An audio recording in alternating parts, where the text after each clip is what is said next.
it's not out to the public yet, but obviously, you know, a lot of people have seen it at the festivals and that. There's that whole thing, the buzz, you know, award buzz and everything. How does that make you feel when you hear all that about a role that you're doing? Well, there's a couple of things. Yeah. The first thing is jubilant. I'm so excited because it means that maybe we did what we hoped we would do. And I say we because it was collaborative. It was this active, ongoing sort of, I don't know, series of experiments where we were just trying things and to see what was possible with hopes to write this love letter to her and to celebrate her legacy and to, you know, keep alive her magnificence and her importance, you know? Exactly. So that's exciting. And then the other side of it is it's just, I don't know, it feels crazy to be congratulated for having been lucky, you know, to be spoiled, rotten, blessed, to get to be part of that celebration and that, you know, 2-year-long exploration and to be immersed in her glorious legacy. I mean, it's your job to go down the Judy, you know, YouTube rabbit hole for hours and hours and read the books and look at the photographs and listen to the music and go to Abbey Road and work on the songs. And I mean, it's crazy, spoiled rotten. So when you look at it from that perspective, it's kind of like, do you know what I mean? Yeah. Let's talk a little bit about you playing the role, because I like the fact that they kept it very natural. I mean, it wasn't just prosthetics, or you didn't sort of have to do anything like that. Kept it very natural, obviously the wigs and everything, and also your singing.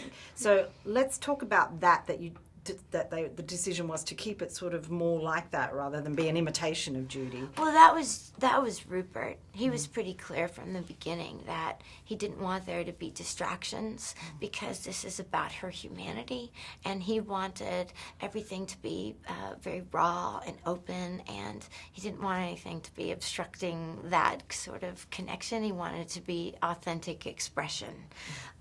So I wanted everything. They were piling it on, and I loved it. It was so great, but it felt like the more that we got the physical likeness, the less authentic it felt, which is really interesting. So that was his doing, and also that he wanted the performances to be what they were. How challenging was that for you to sing these songs? Well, you know, I never done something like this before, so it was very new. And I never tried to sing songs like that because I just didn't consider myself that kind of singer. So, you know, there was a lot of work to do in terms of, you know, bolstering my voice and building it up so that it, you know, was possible to try those songs. And then, you know, to look at it from a stylistic perspective, to kind of learn that there are sort of qualities to the performance that are uniquely and, you know, uniquely Judy. And so, I don't know.